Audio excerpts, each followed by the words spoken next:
समझदार बच्चा। एक छोटे से गांव में एक बड़ा ही बुद्धिमान बच्चा रहता था। उसका नाम रामू था। रामू की माँ बहुत ही प्यार से उसे पालती थी। उसका पिता भी उसकी शिक्षा में बहुत ध्यान देता था। रामू को गांव के अन्य बच्चों से बहुत अलग होने का एहसास था।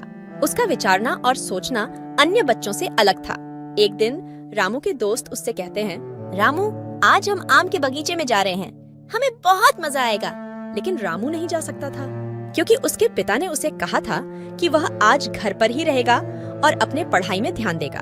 रामू बगीचे के बारे में सोच रहा था और वहाँ जाने के लिए सोच रहा था। उसने अपने मन में तय किया कि वह अपने पिता से पूछेगा अगर वह आज बगीचे जा सकता है या नहीं। जब रात हुई तो रामू अपने पिता से बगीचे जाने की परमिशन मांगता है।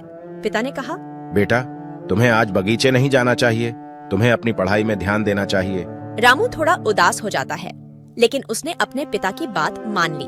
अगले दिन रामू के दोस्त बगीचे में गए और बहुत मस्ती की, लेकिन अचानक बारिश शुरू हो जाती है। उन्हें वापस आने का कोई रास्ता नहीं मिलता। रामू को घर पर ही रहकर अपनी पढ़ाई करते हुए बहुत खुशी होती है।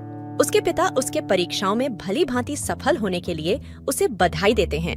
दोस्तों को बारिश में फंसे हुए देखकर रामू के मन में खुद को सराहने का एक अच्छा एहसास होता है।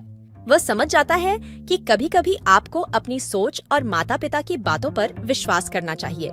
इस कहानी से हमें यह सीखने को मिलता है कि हमें अक्सर अपनी इच्छाओं को पूरा करने के लिए अपने माता पिता की बातों का अनदेखा नहीं करना चाहिए। वे हमें हमेशा सही राह दिखाते हैं। अगर हम उनकी सलाह का पालन करें तो हमें हमेशा सफलता मिलेगी। दोस्तों, कहानी कैसी लगी? अपनी राय जरूर दें और हमारे चैनल को सब्सक्राइब करें। धन्यवाद।